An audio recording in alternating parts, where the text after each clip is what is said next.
Ինչպես ասում են հոգեբանները, մարդու գործողությունները միայն մեկ պատճառ չունեն։ Հիմա ես իմ համար փորձում եմ հասկանալ, թե ինչի համար եմ YouTube-ում և ինչի համար եմ տեսանյութեր պատրաստում։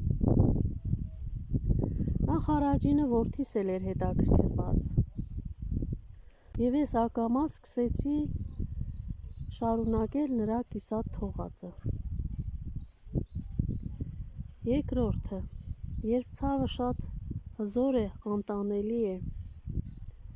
և ժամանակի ընթացքում, ինչպես հիմա է, ես այն կարողանում եմ վերածել մի բանի, ասենք տեսանյութի, շորտսի, որը կողքից եմ նայում,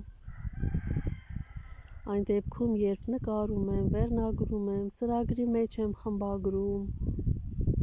այդ պահերին մի պահ ես կտրվում եմ իմ ծանր իրականությունից և դառնում եմ դիտորդ։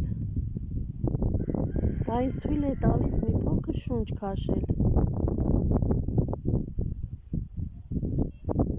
և դառնալ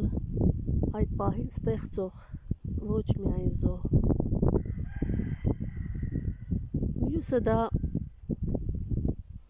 դատարկությունը կիսվելն է, անտեսանելի, բայց իրական մարդկանց հետ, որոնք YouTube-ում են։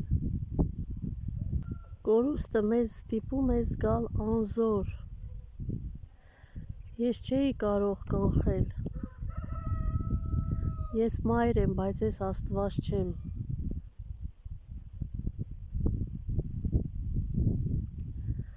Տեսանյութեր ստեղծելը, խմբագրելը թույլ է տալիս ստեղծելու մի զգացողություն, որտեղ դու ես վերահսկում, դու ես կարողանում քո ծրագրի միջոցով, քո կադրերի ընտրության միջոցով, քո ցանկալի վերնագրերի և երաժշտության միջոցով ստեղծել մի բան, մի իմաստ, որ ինքդ ես ցանկանում։ Մյուսը դա կյանքի իներցիան է, ինչ-որ իմաստով, ինչ-որ նպատակով, ինչ-որ փոքրիկ բանով լցնել։ Երբ իմ բոլոր օրերը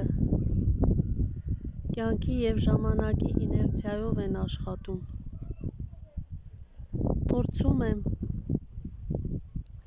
հիմա կոնկրետ այս պահին բնության մեջ գտնվելով հանդերձ նկարել, ստեղծել տեքստ լուռ ոչնչանալու փոխարեն։